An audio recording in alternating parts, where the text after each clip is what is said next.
what part of the tracks you came from. Amen? But God knows. And God is the only one that can repair that. Amen? He sends us to add. Amen? He sends us to water. Amen? He sends us, he gets the increase, but he sends us to plant the seed and put it in there. But he never sends us to destroy a person. Never sends us to do. The only one we should be trying to work on destroying is the devil.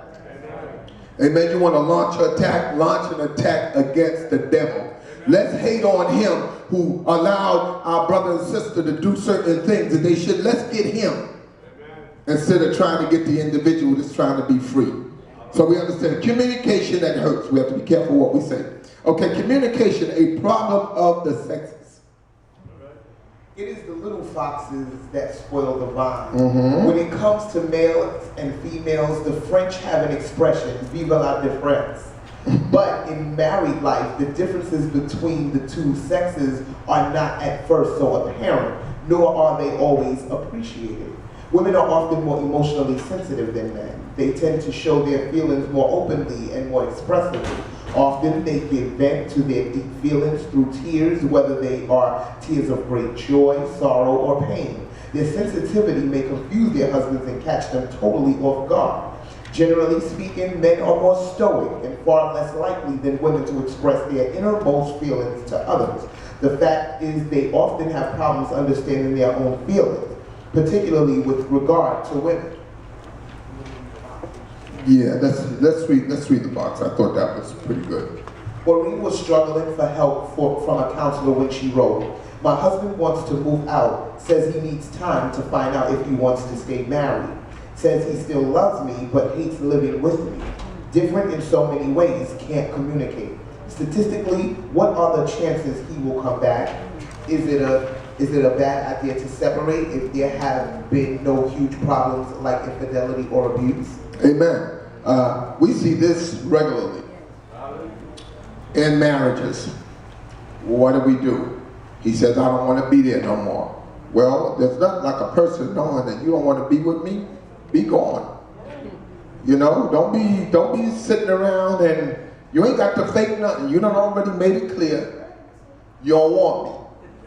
All right? Because now that you made it clear you don't want me, now you're going to start to try to abuse me and say things to me and do things to me that's not right. So you know what? It might be better that you leave. Now, as a pastor, I always try to encourage relationships to stay together.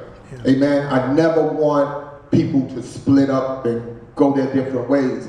I don't know, maybe it's because of the house that I grew up in, but I always felt that whenever a person leaves the house, you're in for big trouble. Sometimes I would rather be in the house, even if I'm in another room, but in the house. But there is something about walking out of that door and closing that door behind you that is so final. That's with me. That's just with me. That's not written. That is the first book of Derrick, the 5th chapter, 3rd verse. To me, in the midst of doing things like that, now, I would tell a couple to try to stay in it. Pray, let's fast, let's see what God is going to do with this. But if there is abuse, such as physical, I need you to leave immediately. Amen? I'm not in that, we're not playing Russian roulette. You hear what I'm saying? I heard a story a few months ago about one pastor that his answer to the couple was, "Look here, y'all stay together. God's going to work this out. We're going to keep on praying." Well, that man came home one day with a gun and he killed her. That pastor said he doesn't even know how to deal with it now because it was his advice to them to stay. But whenever I hear abuse and I hear fighting and that type of thing, y'all need to, because first of all, any man in his right mind ain't going to bed with no angry woman. I want her to be happy when my head hit that pillow. I want to look over and say, but if she turned the other way and got her fist balled up, brother ain't going to sleep.